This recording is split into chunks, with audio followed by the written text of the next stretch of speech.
So I did a video a couple months ago talking about Zeitgeist and their take on God, and I didn't like that video, so I thought I'd redo it.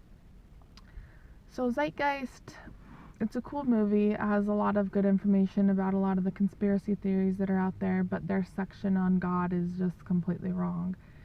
And maybe the God that they portray is worth mocking, but that God does not exist.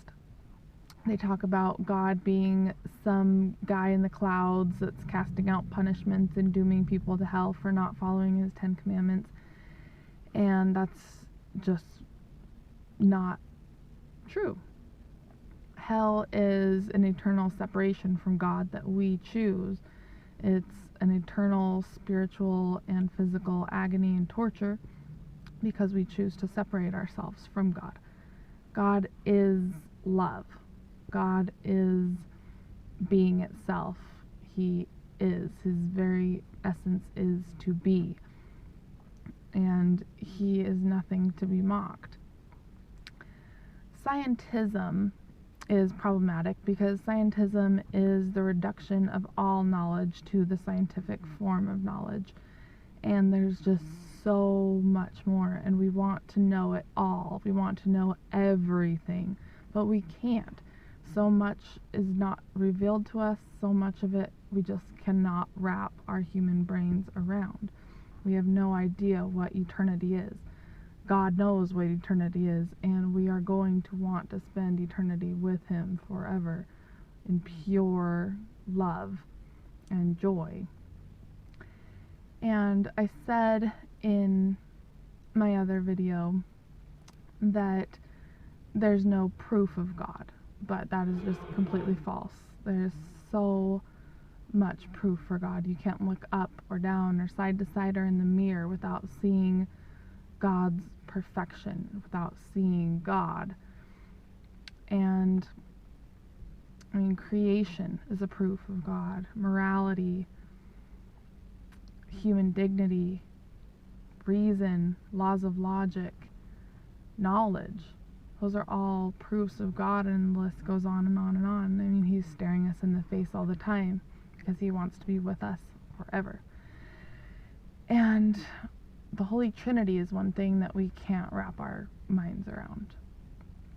3 distinct persons in one God. 3 distinct persons that make up the fullness of what it is to be God. One God.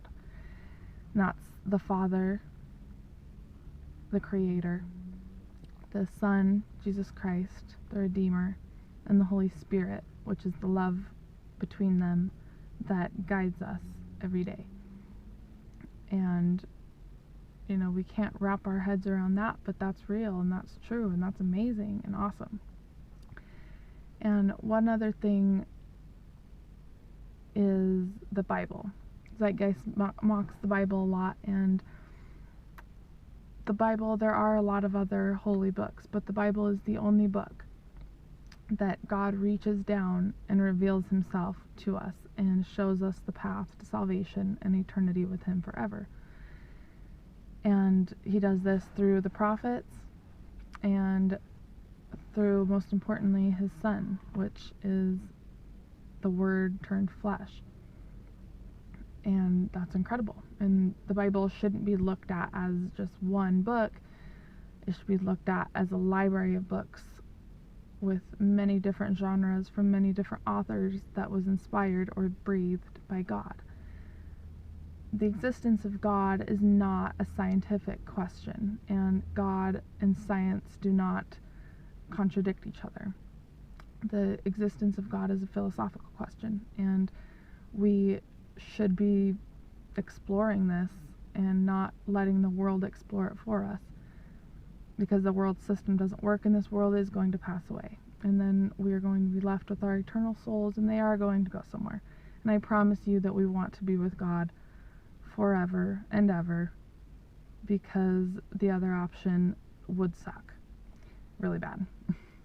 And so we owe it to ourselves to explore that and follow truth wherever it leads, even if that is going against what our society and our culture is telling us to do, because truth is truth. And so I guess that's really all I have to say. God bless. Also, I posted a link at the bottom of the video of a guy who really takes it apart and debunks the religious portion of Zeitgeist. God bless.